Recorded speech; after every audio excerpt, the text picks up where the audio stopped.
우리 자매님들이 2단으로 올라간 적은 없었던 것 같은데 오늘 남자분들이 씨가 말라서 올라갔길래 망했구나 그랬더니 마지막에 아주 그냥 건재함을 보여줬습니다. 여러분 옆 사람과 인사합시다. 우리는 하나랍니다. 하나라는 의미는 두 가지 의미가 있어요. 하나는 존재론적이고 하나는 사역적인 건데, 이미 하나님은 우리를 하나로 예수 그리스도의 보혈로 하나 되게 하셨잖아요. 여기 누가 다른 피로 구원받은 사람 없잖아요. 다 예수 그리스도의 보혈로 구원받은 사람들입니다. 그게 존재론적으로 우리는 이미 하나인 거예요. 미워하려고 해도 미워할 수 없는 하나. 그런데 사역적인 하나가 거기 추가되지 않으면 이 존재론적인 하나가 무색해집니다. 이 존재론적인 하나를 지키기 위해서는 사역적인 게 필요한데, 그게 뭐냐면 자발적이고 의도적으로 서로의 뜻에 순종해가는 겁니다. 말이 어려워요? 자발적이고 의도적으로 서로의 뜻에 순종하는 것. 그럴 때 예를 들면 부부가 그렇게 살면 하나가 딱 되는 거야. 근데 이렇게 안 되면 같이 살고 같은 이불을 덮어도 하나가 아닌 거잖아요. 그러니까 그걸 해 나가는 게 믿음이고 삶인 거죠.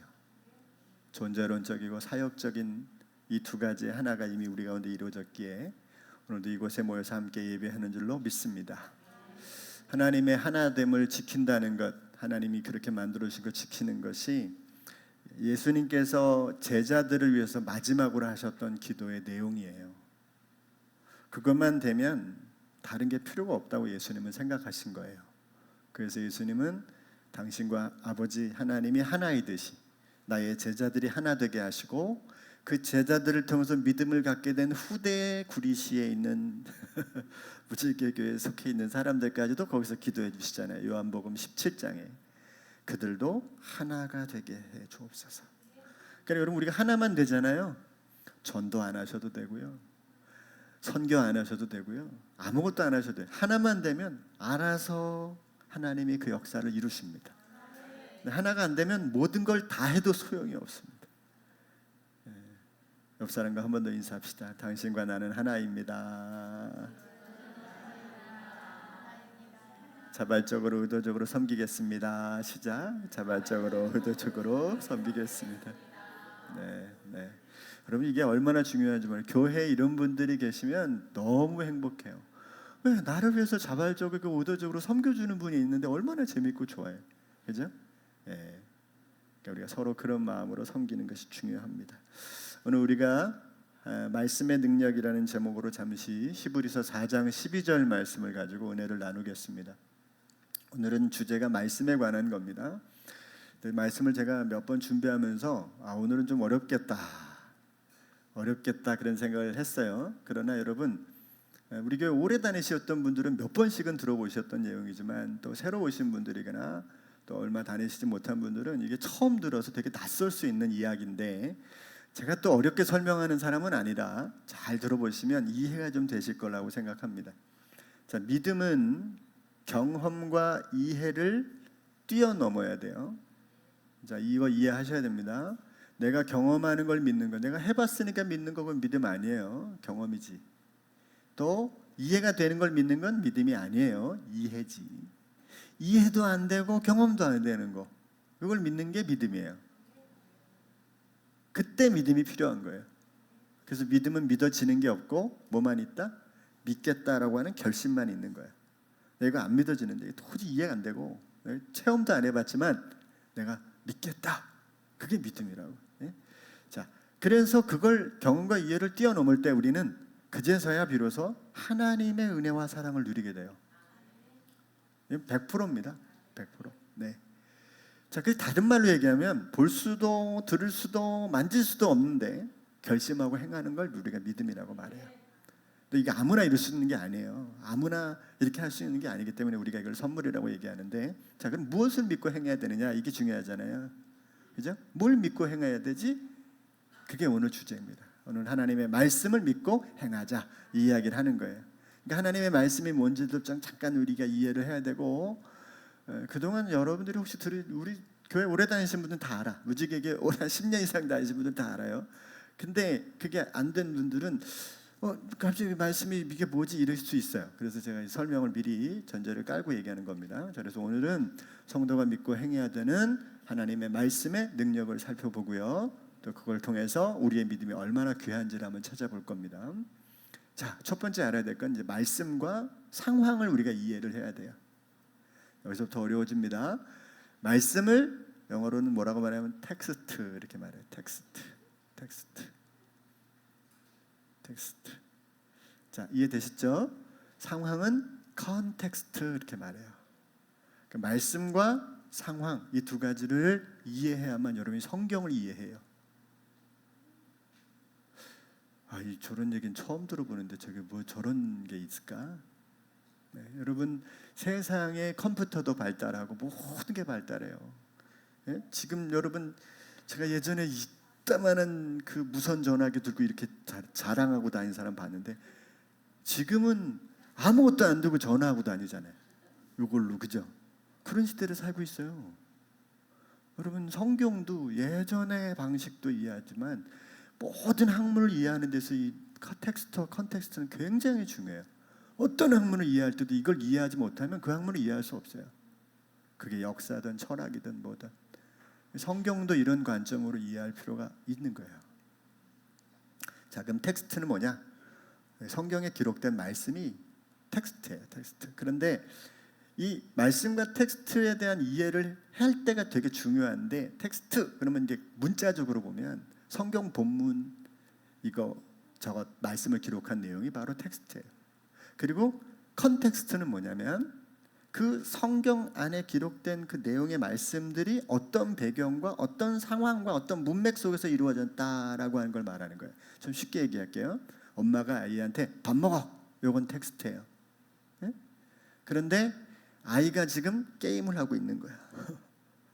혹은 아이가 지금 공부하고 있는 거예요. 아이가 지금 놀고 있는 거예요. 요건 컨텍스트예요. 자, 이해되시죠? 밥 먹어라는 말은 텍스트지만 컨텍스트가 훨씬 더 많아요. 얘가 지금 놀고 있든지 자고 있든지 또 뭐 게임을 하고 있든지. 그래서 밥 먹어라는 말은 얘가 뭘 하고 있느냐에 따라 전혀 다르게 해석돼요. 맞죠?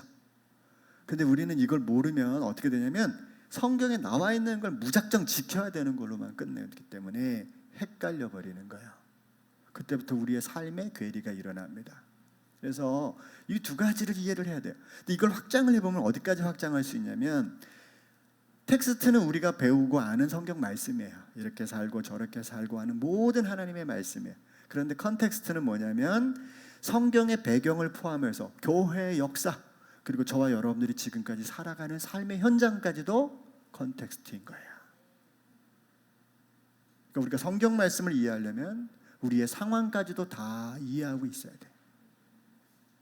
그래서 텍스트가 하나님께서 먼저 세상에 말씀을 주셨죠. 그리고 이 텍스트는 하나님이 그냥 주신 게 아니에요. 컨텍스트라고 하는 사람들의 상황을 이해하고 주신 거예요.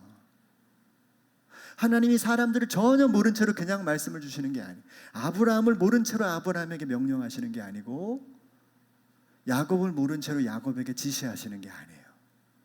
예수님이 12제자를 모르고 12제자들에게 명령하시는 게 아니란 말이에요. 그들의 상황을 다 아세요. 그리고 그들이 그들의 상황 속에서 다 경험한 걸 어떻게 해요? 다시 텍스트를 기록해요. 그래서 여러분, 하나님이 먼저 말씀하셨긴 했지만 신약시대에 보면 사도 바울이나 사도 누가가 혹은 마태가, 자기 인생을 요한이, 또 바울이, 이런 사람들이 하나님의 말씀을 듣고 하나님을 경험해요. 데살로니가에서 복음을 전해요. 고린도에 가서 복음을 전해요. 에베소에 가서 복음을 전해요. 안디옥에 가서 복음을 전해요. 그리고 복음을 다 전하고 난 다음에 그걸 어떻게 해요? 텍스트로 기록하는 거지. 네? 그래서 그 경험들이 다 기록이 된 게 사도행전, 고린도전후서, 갈라디아서, 에베소, 그죠? 자, 맞죠? 그러니까 하나님의 말씀으로 거듭난 사람들이, 텍스트로 거듭난 사람들이 다시 자기의 상황 속에서, 컨텍스트라는 상황 속에서 하나님의 말씀을 기록해서 그 말씀의 상황을, 하나님을 경험한 걸 다시 말씀으로 쫙 기록해 놓으니까 성경이 우리 가운데 남겨지게 되는 거예요. 이해되세요? 네, 쉽죠? 어려워요? 네. 하나님이 여러분 텍스트로만 우리에게 역사하셨으면 우리는 하나님을 알 길이 없어요. 네, 하나님이 어떻게 하셨어요? 요한복음 1장 14절 다 같이 읽어요. 시작. 말씀이 육신이 되어 우리 가운데 거하심에 우리가 그의 영광을. 말씀이 뭐예요? 아까 말한 텍스트잖아요. 근데 이게 육신이 되셨어요. 사람의 몸으로 이 땅 가운데 오신 거예요. 하나님이 상황 속으로 뚫고 들어오신 거예요. 유대인의 상황 속으로 뚫고 들어오시고 유대인의 몸으로 나셨어요. 유대인의 몸으로 나셨어요. 자녀는 기도하실 때 예수 그리스도 그 이름을 힘입어 기도합니다. 그 예수 그리스도가 그게 어떻게 되는 겁니까? 사람이죠. 그냥 세상의 사람들은 다 세상의 4대 성인 중에 한 명 이렇게 그냥 치부해버리잖아요. 근데 우리는 그렇게 안 봐요. 우리는 그 예수 그리스도가 하나님이라고 보는 거예요. 아멘이십니까? 아직도 이걸 모르는 교인이 있어요. 예수님이 하나님인 걸 모르는 교인이 있어요. 그래서 제가 예수는 하나님이라는 찬양을 지어서 녹음을 했습니다. 인터넷에 치시면 나옵니다. 예수는 하나님. 그런 윤남진 작사 작곡 나옵니다. 노래도 제가 직접 불렀습니다. 예수는 하나님, 예수가 하나님. 기본적인 신학의 주제입니다. 아직도 세상의 사람들은 예수가 하나님인 걸 몰라요. 그냥 사람인 줄 알아요. 예수가 하나님이시고 참 하나님, 참 사람이신 거예요. 그러면 뭐예요? 말씀이 그냥 말씀으로만 계셨던 게 아니에요. 말씀이 육신이 되신 거예요. 여러분 이게 우리의 신앙을 다 대별하는 거예요. 우리는 하나님의 말씀을 듣고 말씀을 내 삶의 육신으로 가져와야 돼요. 삶의 육신에서 하나님의 말씀이 드러나야 되는 게 하나님의 원리인 거예요. 근데 우리를 보면 하나님이 드러나요, 안 드러나요? 거의 불가능해 보이는. 농담입니다. 아버지의 독생자의 영광이요 은혜와 진리가 충만하더라. 그러니까 여러분 말씀이 육신이 되면 은혜와 진리가 충만한 거예요. 하나님의 말씀이 내 삶에서 녹여지면 거기서부터 은혜가 나타나는 거예요. 네, 좀 아멘을 크게 해보세요. 이건 되게 중요한 얘기입니다. 하나님의 말씀이 그냥 말씀만으로 있으면 아무런 힘이 없어요. 진짜라니까요. 여러분 사과가 맛있죠? 맛있습니다. 요새 또 사과가 이제 익어가는 계절인데 사과가 딱 선반 위에 있다. 색깔도 좋고 맛도 좋아 보이고 참 좋네. 거기까지가 유익이에요. 그걸 꺼내다가 반 쪼개서 그 4분의 1로 쪼개서 나눠 먹으면 함께 먹으면서 유익한 거예요. 하나님의 텍스트가 그냥 있으면, 성경 안에 머물러 있으면 미안합니다. 아무것도 안 해요. 요것만 딱 끊어서 내면 저 이단됩니다. 근데 이걸 내 삶으로 가져오는 순간에 생명이 일어나요. 기가 막히잖아요. 성경의 개념을, 이 개념을 이해를 하셔야 되는 거예요. 자, 그래서 신앙은 텍스트와 컨텍스트를 하나로 자꾸 만들어 가야 돼. 저와 여러분들이 만들어 가는 거예요. 이걸 뭐라 그랬어요? 프랙티스, 프락시스라 그랬어요. 그래서 우리 지계 교회는 프락시스 하는 교회다 이렇게 늘 얘기하면서 제가 다니고 있는데, 하나님의 말씀을 나의 삶에 실제로 만들어가는 삶, 이게 프락시스입니다. 하나님의 말씀은 삶의 모든 정황을 반영해서 기록된 것이기 때문에 우리가 텍스트를 받고 이것을 우리들의 삶의 컨텍스트 하면 우리의 세대와 다음 세대에 그게 또 뭐가 돼요? 텍스트가 돼요. 그래서 우리의 자녀들은 여러분들이 성경에 이런 내용이 있다는 얘기를 가지고 믿는 게 아니에요. 내가 어떻게 살아내고 있느냐를 보면서 신앙을 갖는 겁니다. 100%입니다. 여러분들 자녀들에게 교회 다녀라 뭐하라 이러지 마세요. 그냥 열심히 다니세요. 여러분만. 때가 되잖아요. 하나님이 다 데리고 나오세요. 무지개 교회 안 되고 나도 다른 교회 데리고 나가세요. 뭐 어때요? 교회 다니면 되고 하나님 믿으면 되는 거지. 그죠? 그러니까 하나님께서 나의 삶의 컨텍스트를 통해서 텍스트를 막 만들어 가려고 하는 이 삶, 그걸 통해서 하나님이 새로운 다음 세대를 이어가는 믿음의 텍스트를 삼고 계시다. 이게 얼마나 우리에게 중요한 얘기예요. 내 삶이 얼마나 중요한 얘기입니까? 이 원리가 깨지면 말씀은 사람을 죽이는 올가미가 돼요. 그 예로 제가 몇 번은 예로 드렸죠. 요한복음 8장 1절부터 11절에 보면 무슨 내용이 나오냐면, 예수님께서 그 서기관과 바리새인들에게 가르치고 있는데, 사람들에게 가르치고 있는데, 서기관과 바리새인들이 예수님을 시험하려고 간음 현장에서 붙잡힌 여인을 현장으로 데리고 옵니다. 그리고 그 여자를 죽이려고 다 돌들을 가지고 옵니다. 죽여야 되겠다. 모세의 법을 깼는데 이 간음한 현장에서 붙잡힌 이 여인은 어떻게 하겠습니까? 예수님께 물어요. 그 예수님이 그동안 사랑을 얘기하고 살려주기를, 늘 사람들의 생명을 살리는 얘기를 하셨는데, 살려도 그러면 뭐 이렇게 돼요? 모세의 율법을 어기는 거기 때문에 예수님이 돌에 맞아야 되는 거예요. 그러면 예수님이 야 그냥 모세가 그렇게 했으니 죽여. 그러면 어떻게 돼요? 그러면 그동안 예수님이 말씀하신 말씀이 다 아무것도 아닌 게 되는 거잖아요. 그리고 예수님이 어떻게 해요? 기억나시죠? 예수님이 아무 말도 안 하고 있다가 벌떡 일어나셔서 너희 중에 죄 없는 자가 먼저 돌로 쳐라. 그리고 예수님 또 뭐예요? 자리에 앉아서 뭘 땅에다 뭘 자꾸 쓰세요. 제가 볼 땐 시간 끌기 작전 하시는 거예요. 그 사람들이 지금 뭐 들고 있어요? 돌 들고 있어. 돌. 이게 점점 무거워지는 거지.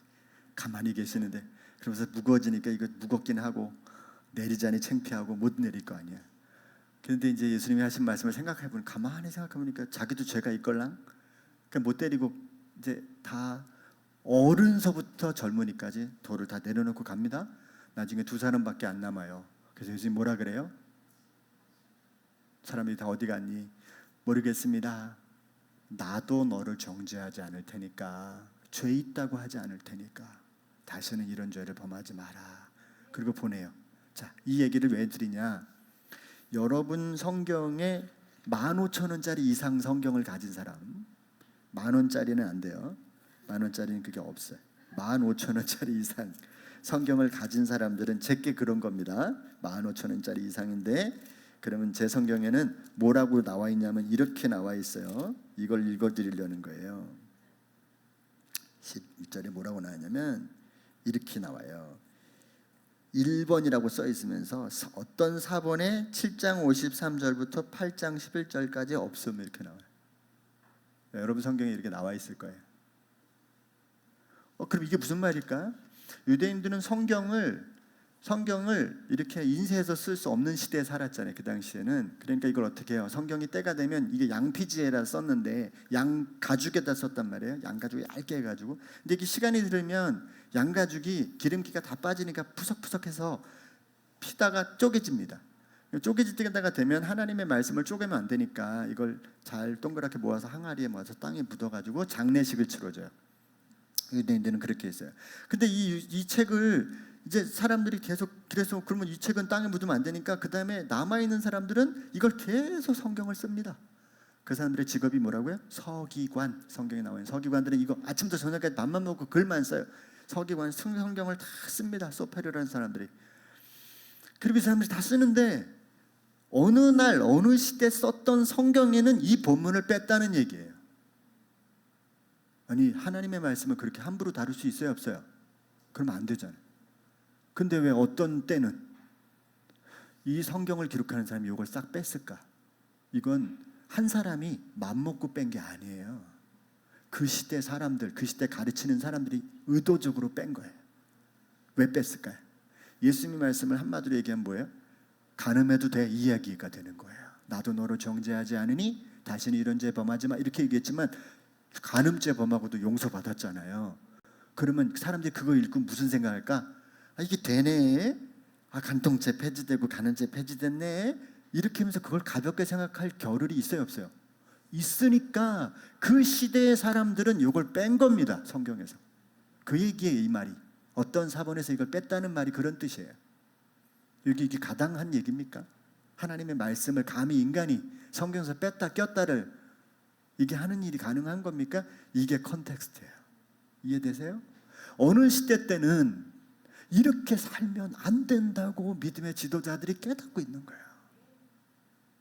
지금은 경건의 시대야. 지금은 어떻게 하든지 이런 범죄가 일어나면 안 돼. 이건 성경에서 빼자. 그렇게 뺀 거예요.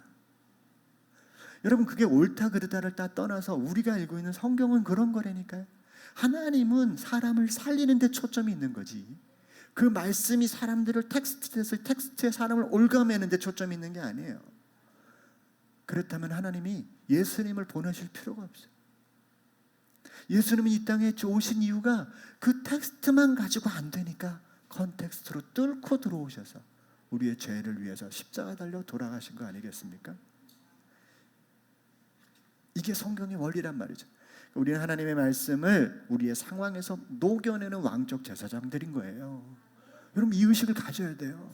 무슨 왕적 제사장이니까 나 제사장이야, 대사장이 이렇게 돌아다니는 게 아니에요. 그런 게 아니라고. 하나님 나라가 무엇인지, 기도가 뭔지, 섬김과 나눔이 뭔지 내 삶에서 내가 녹여내가는 거예요. 나를 통해서 보이는 겁니다.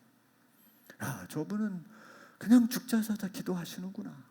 힘들어 죽겠지만 하나님께 간절히 부르짖는구나. 이게 있어야 돼요, 여러분. 보여주는 기준으로 살아야 하는 거. 그게 이 말씀을 제가 지금 드리는 이유인 거예요.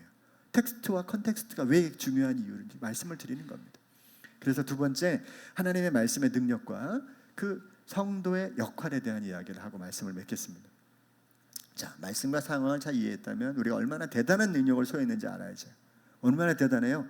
텍스트를 컨텍스트로 가지고 와서 내 삶에서 녹여내는 이 엄청난 일을 하면 여러분, 그 결과들이 나타나는 거예요. 우리를 통해서. 얼마나 귀한 일입니까? 우리는 세상에서 사람을 살릴 수도 있고 죽일 수도 있는 사람들인 거예요. 그래서 대단한 겁니다, 이게. 어떻게 그러면 사람을 살릴 수 있을까? 세 가지를 말씀드리려는데, 첫째, 한번 읽어볼까요? 시작. 말씀이 살리는 능력임을 믿고 살아야 합니다. 우리가 살리는 게 아니고, 이제 왜 오늘 우리가 이 말씀의 능력이 중요해요? 이 텍스트가 중요하냐면 결국 이 텍스트 때문에 우리가 사는 거예요. 결국 이 하나님의 말씀이 우리를 살리는 겁니다. 내가 살리는 게 아니에요. 우리는 전달만 하는 거예요. 전달만. 많은 성도들이 성경을 얼만큼 가볍게 여기냐? 내비게이션의 말보다도 안 들어. 예? 라면 봉지에 라면 끓이는 법보다도 안 들 때가 많아요. 여러분, 그런 생각 안 듭니까? 다른 사람은 고사하고 나 자신을 생각해보면 정말 내가 하나님 말씀을 지키고 살고 있냐? 생각해보면 진짜 많이 못 지키는 게 너무 많아요. 너무 많은. 말씀의 거울로 자신을 보면 금방 알게 되는 거예요. 여러분, 이걸. 여러분, 하나님 말씀이 살아있다고 오늘 그랬어요. 하나님 말씀은 살아있고 능력이 있다고 말씀하셨어요. 좌우의 어떤 날성검보다 예리해서 혼과 관절과 및 골수까지 찔러 쪼개기까지 하고 우리의 영과 우리의 모든 생각을 판단하신다는 거 아니에요? 왜 살아있냐? 5가지가 있어요. 첫째, 이게 더 많은데 제가 이것만 찾아본 겁니다. 생명을 담고 있어요. 하나님 말씀에는. 말씀을 통해서 거듭나는 거예요, 사람이. 기가 막히잖아요. 우리의 내면을 또 판단한다는데 나를 다 알고 계세요. 성경 말씀이 나를 다 분석해내요. 성경 말씀이 있다 보면 나 자신이 너무 잘 보여요. 또 역사 속에서도 성경은 어느 시대든지 모든 사람에게 역사를 일으키셨고 부흥의 때를 만드셨고 수많은 사람들을 변화시켜 왔습니다. 또 그리스도를 증언하고 성령과 함께 역사하고 있으니 성경을 읽을 때 성령의 역사가 일어나요. 진짜입니다. 좀 읽어보세요. 얼마나 성령의 역사가 일어나는지. 읽으면 정말 이게 생명이 나타나는 걸 경험한다니까. 우리는 원래 책도 안 읽어요. 1년에 질 한 권도 안 읽잖아요, 대한민국. 평균 읽는 책 권수가 몇 권인지 아세요? 2권인가 3권인가. 너무 안. 그러자니까 성경도 안 읽어요. 성경도. 네, 좋습니다. 오직 말씀만이 사람들에게 생명을 준다는 것 여러분 분명하게 믿어야 됩니다. 베드로전서 1장 23절 다 같이 읽어볼까요? 너희가 거듭난 것은 썩어질 씨로 된 것이 아니요 썩지 아니할 씨로 된 것이니 살아있고 항상 있는 하나님의 말씀으로 우리가 거듭났다잖아요. 얼마나 능력이 많냐고. 그러니까 여러분, 사람을 살리는 힘이 어디 있다? 하나님의 말씀에 있다. 이걸 마음속에 기억하고 살아야 돼요. 잊어버리지 마세요. 예? 생명은 어디에 있다? 하나님의 말씀에 있다는 거예요. 말씀에 있다. 두 번째는 우리는 그래서 이 말씀을 경험과 이해가 안 돼도 말씀을 내 삶으로, 내 컨텍스트로 가져오는데, 저는 이걸 뭐라고 말하냐면 흉내낸다, 그렇게 표현해요. 흉내낸다. 여러분, 이게 굉장히 중요한 얘기입니다. 모방이라고 하는 건데요, 이건 철학적 개념이에요. 굉장히 중요한 얘기입니다. 그래서 우리가 모방은 모든 창조의 어머니라 그래요. 내가 기타를 배우잖아요. 그러면 기타를 배울 때 할 수 있는 게 뭐냐면 기타 연주곡을 죽자사자 치는 거예요. 피아노 치는 게요, 우리나라는 어떻게 가르치냐면 바이엘부터 가르쳐요. 도솔 미솔 도솔 미솔, 이것부터 가르쳐요. 그러니까 애들이 하다가 다 질려버려. 근데 그렇게 하지 않고 아예 연주곡을 처음부터 들어가는 방식도 있어요. 외국은 그렇게 하는 데가 많대요. 그러니까 처음부터 연주곡을 들어가면 연주곡을 하는 과정에서 흥미와 재미가 느껴지면서 더 재미있는 거지. 예? 중요한 건 뭔지 아세요? 누가 피아노를 잘 치나 유명한 연주곡 5곡을 정확히 칠 줄 아는 사람이 피아노 잘 치는 거예요. 누가 기타 잘 치는지 알아요? 제가 기타 잘 치잖아요. 좀 치잖아요. 그죠? 그런데 이거 어떻게, 내가 20곡 정도 유명한 곡을 다 칠 줄 알면 잘 치는 거예요. 예. 내가 어떻게 하면 책을, 지식이 많으냐? 과학서적 한 10권이 머릿속에 들어있으면 과학이 대단히 그 사람 머릿속에 있는 거예요. 그런 겁니다. 어떤 책이든 개요나 몇 권의 책을 이렇게 공부하는 법이 있어요. 그 공부하는 법들을 읽으면 적어도 20권이 안 돼요. 20권 내에서 그 모든 지식의 정보는 다 들어갈 수 있습니다. 모방에서 나오는 거, 모방. 이 유명한 소크라테스가 그런 말을 했어요. 미메시스라는 말을 썼는데요. 모방이라는 말을 처음 소크라테스라는 사람이 썼어요. 근데 소크라테스가 이걸 쓰고 그 다음에 그의 제자 플라톤도 쓰고 또 아리스토텔레파시가 이걸 또 썼어요. 아리스토텔레스는 뭐라고 얘기했냐면 모방은 예술의 본질이다. 그래서 이걸 확장시킵니다. 그래서 흉내내는 작업이 굉장히 중요한 예술이라고 얘기해요. 나중에 이 파블로 피카소라는 사람이 이렇게 말합니다. 좋은 예술가는 모방을 하고, 그레이트 아티스트라고 하는데 뛰어난 훌륭한 위대한 예술가는 훔친다, 스틸한다, 이렇게 얘기했어요. 그러니까 이게 어디서 가져왔는지 모르는 거지. 제가 언젠가 한번 말씀드렸는데 독일에서 공부했던 그 김종훈 교수라는 사람이 쓴 책을 보면, 이게 스티브 잡스라는 사람은 모든 자기 애플의 핸드폰의 디자인을 다 독일에 있는 어떤 스피커 회사, 일본에 있는 어떤 회사, 이런 데서 가져왔다는 거예요. 다 거기서 카피해온 거예요. 카피. 근데 그걸 아무도 모르게 가져와서 그걸 카피라고 얘기하지 않고 스텔리라고 얘기한대. 훔쳐온 거예요. 위대한 예술가가 그렇다는 거지. 저는 이렇게 생각해요. 여러분, 내가 예수님을 믿었어요. 근데 우리는 처음부터 예수님처럼 안 되거든요.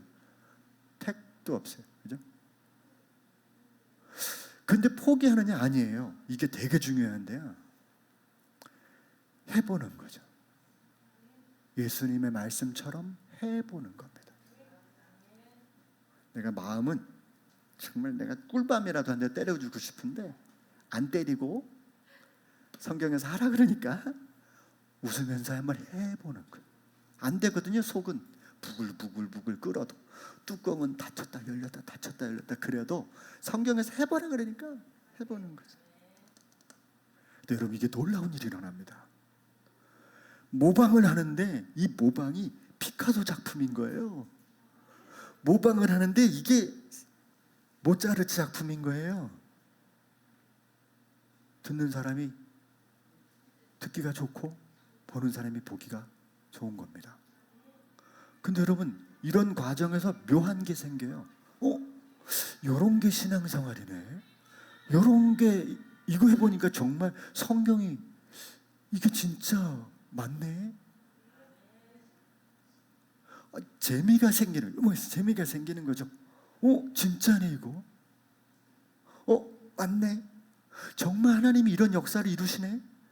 이게 경험되는 거예요. 그러니까 여러분, 이게 흉내라는 건 부끄러운 일이 아니라는 거예요. 우린 예수님처럼 못해요. 우린 성경에 나와 있는 제자들처럼 못 살아요. 그런데 한번 눈 딱 감고 해보는 거지. 근데 여러분, 여기에서 일이 일어나는 거예요. 여기에서 시간이 지나면 자기화가 일어나요. 이게 신기하네. 대단한 능력자가 아니, 우리는 어떤 사역을 해도 대단한 능력자가 되는 게 아니라 말씀의 순종에 기쁨이 생기는 거예요. 이걸 해볼 수 있잖아요. 내가 무슨 대단한 사람이 되는 거예요? 하나님 말씀 따라가는 거지. 그냥 그대로 해봤더니 유익이 되더라. 여러분, 바울의 고백을 한번 들어보세요. 바울, 자, 한번 읽어봅시다. 시작. 형제들아, 너희는 함께 나를 본받으라. 그리고 너희가 우리를 본받은 것처럼 그와 같이 행하는 자들을. 벌써 3대가 나와요. 나를 좀 본받아라. 여러분, 빌립보 교회 여러분, 나를 본받으세요. 어떻게 이렇게 얘기해요? 교만하지 않고서. 근데 이게 자기 스스로가 대단한 사람이기 때문에 이게 본받으라는 얘기가 아니에요. 고린도서 11장 1절 보면 내가 그리스도를 본받는 자가 됐다는 거지. 여러분, 기독교 교육은 본받는 겁니다. 보여주는 겁니다. 그러니까 바울은 예수님에게서부터 본 것을 행하는 거예요. 처음엔 그도 해봤겠지. 처음부터 이게 맞다고 당장 글로 이게 맞아, 무조건 이거야, 이렇게 가지 않았을 거예요. 해봤을 겁니다. 그런 시간이 지나면서 바울이 주님을 본받는 사람이 된 거예요. 주님을 카피하기 시작한 겁니다. 그러다 보니 어떻게 됐어요? 자기가 누군가의 본받는 사람이 되는 거예요. 이게 기독교 방식이에요. 하나님의 말씀이 텍스트에서 컨텍스트로 온단 말이지. 컨텍스트에 있는 말씀을 내 삶에서 예수님이 보여준 컨텍스트를 내가 그대로 내 삶으로 가져오면 내게서 그 모습이 누군가에게 흘러가는 텍스트로 흘러가게 되는 거예요. 자, 여러분 대단하십니다. 이렇게 어려운 말씀을 잘 이해하는 것처럼 들어줘서 하나님의 말씀을 너희에게 일러주고 너희를 인도하던 자들을 생각하며. 그래서 우리도 이런 생각을 해보라는 얘기예요. 우리 교회 안에 여러분 믿음의 본을 삼을 사람들을 생각해 보라는 거예요. 그들의 행실의 결말을 주의해서 보고 그들의 믿음을 본받으래잖아요. 이게 뭘 얘기예요? 그들의 컨텍스트를 가져오라는 얘기예요.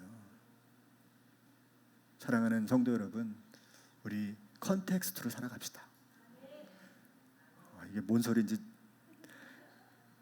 자, 마지막 세 번째인데요. 우리의 컨텍스트에서 하나님의 텍스트를 드러내는 삶으로 그래서 나가야 된다는 겁니다.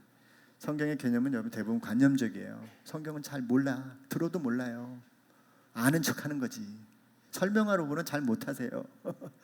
보세요. 관념적이라는 말은 무슨 말이에요? 의식 안에서만 흐르고 있는 거지 실제로 어떤 것인지 확인할 길은 별로 없다는 거예요. 증거를 드려볼게요. 하나님, 여러분 얼마나 관념적이에요. 하나님이 어디 계시?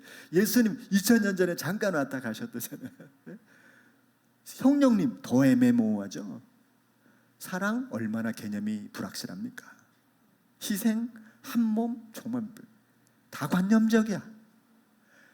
모두 관념적인 개념이에요. 그래서 이 관념적인 내용을 실제화하기 위해서는 하나님이 성경을 기록하신 거고 그 기록을 내 삶에서 실제로 보이는 사람이 바로 관념적인 성경의 모든 개념을 실제로 나타내는 거예요. 복음은 이걸 통해서 전달됩니다. 근데 우리는 다 뭘로 해요? 예수 믿으세요라는 관념의 이야기로만 사람들에게 전하니까 전도가 안 되는 거예요. 내 삶의 관념으로 가져오면 다 누구에게도 효과를 못 미칩니다. 그런데 사과가 그대로 있는 걸 쪼개서 나눠 먹으면 먹은 사람들은 달라지게 됩니다. 나눈 사람은 달라집니다. 우리를 통해서 보여준 하나님의 말씀은 그것을 찾은 사람에게 신앙의 기준이 됩니다. 자, 말씀을 정리할게요. 우리 눈에 보이지 않지만 하나님의 말씀을 기준으로 삼고 경험과 이해가 안 돼도 흉내를 내는 것이 신앙생활이다.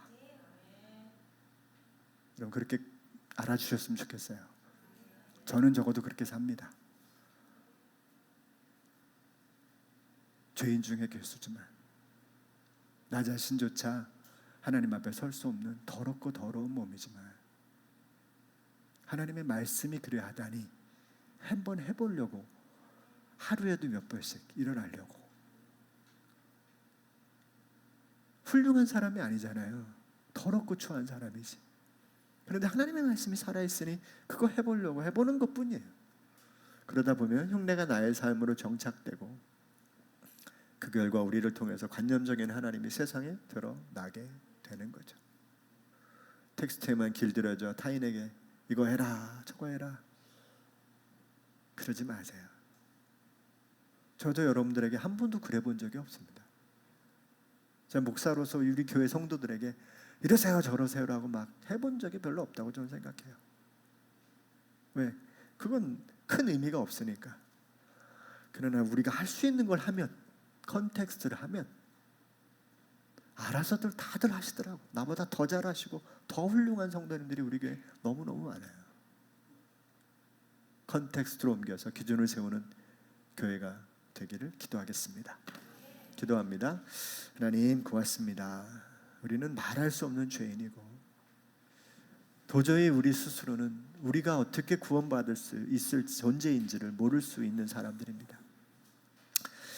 그러나 주님의 말씀이 나를 살렸고 이제 말씀이 육신이 돼서 우리 가운데 오신 주님의 모습을 통해서 우리는 바울의 고백처럼 내가 그리스도를 본받는 자가 되었고 이제 그리스도의 본이 되는 삶, 이제 그리스도인 많은 사람들에게 그 그리스도의 모습을 나를 통해서 나타내는 삶이 되었다고 하는 이 고백을 우리가 듣게 되었습니다.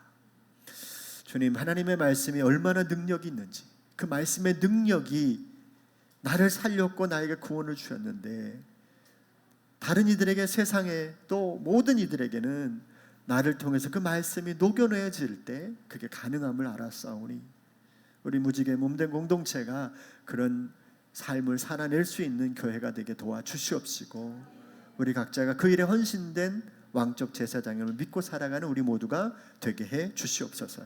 예수님의 이름으로 기도합니다. 아멘. 545장 이 눈에 암을 준 거 아니 배우도 고백하며 봉헌합니다.